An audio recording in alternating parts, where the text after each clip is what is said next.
প্রতিবাদী বিক্ষোভ সমাবেশ ও প্রদীপ পদ্ধতিতে সকলে সংগ্রামী ভাই বোনদেরকে জানাচ্ছে আজকে যারা উপস্থিত হয়েছেন। আপনারা জানেন, আপনাদের কণ্ঠ শুনে বুঝতে পারতেছেন যে বিগত কয়েকদিন ধরে রাজপথে থাকতে থাকতে আমাদের কণ্ঠ কিন্তু ভেঙে গেছে। কিন্তু আমরা ঘোষণা দিয়েছি যতক্ষণ পর্যন্ত প্রত্যেকটি অন্যায় বিচার না হবে আমরা কিন্তু রাজপথ থেকে যাব না।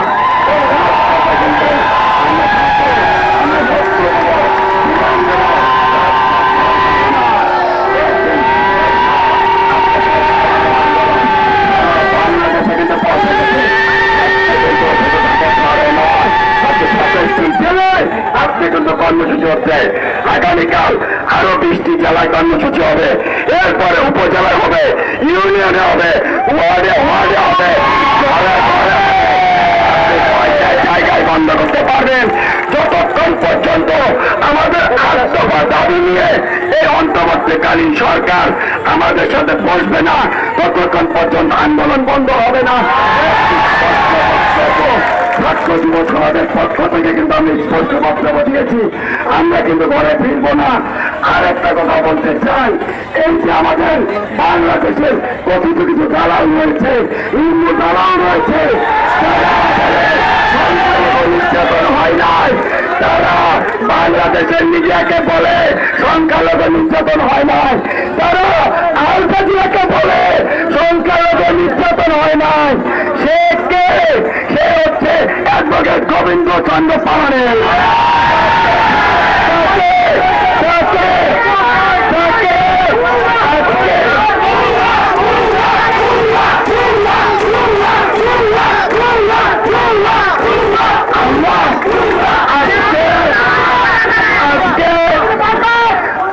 আজকে এই কেন্দ্রীয় শহীদ মিনার সেখানে আমার ভাইয়েরা রক্ত দিয়েছিল, আজকে এই কর্মসূচি থেকে গোবিন্দ চন্দ্র পাহাড়িকে অবহেলিত ঘোষণা করা হলো।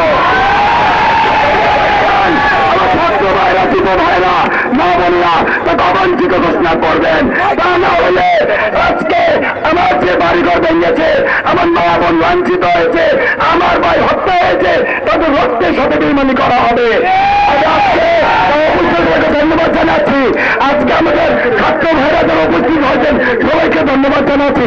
আমরা একটা অনুরোধ করবো, আপনারা আমরা যখনই ডাক দিব আপনারা ঘরে বসে থাকবেন না, আপনারা সবাই উপস্থিত করেন। ধন্যবাদ সবাইকে। আপনারা আপনাদের কর্মসূচি আমাদের ছাত্র একটু পরে আমরা ঘোষণা করছি। আমাদের এখানে সিনিয়র নেতৃবৃন্দ আছে, তারা কিছু কথা শুনুন। আপনারা দেখেছেন বিগত দিনে ৭১-এর পরে থেকে আমরা আজ নির্যাতিত। ৭১ স্বাধীনতা পেয়েছে ঠিকই, কিন্তু বাংলাদেশের হিন্দু সম্প্রদায়ের স্বাধীনতার স্বাদ নিতে পারেনি, আমরা পাইনি।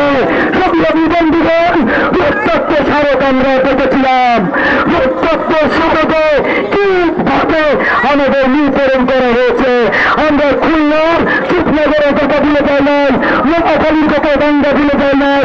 একের পর এক আওয়ামী লীগ সরকার ক্ষমতা আইলো আমরা নির্যাতনের শিকার হই, বিএনপি সরকার ক্ষমতা আসলেও আমরা নির্যাতনের শিকার হই। যে সরকারি থাকে নির্যাতন করে, নীতিকরণ করে, আমার দেবভূমি দখল করে, আমার দেবভূমি দখল করে সরকারি বাসভবন বানায়। কেউ বানিয়েছে? আমরা পঞ্চায়েতকে বলছি, আওয়ামী লীগ সরকার বানিয়েছে।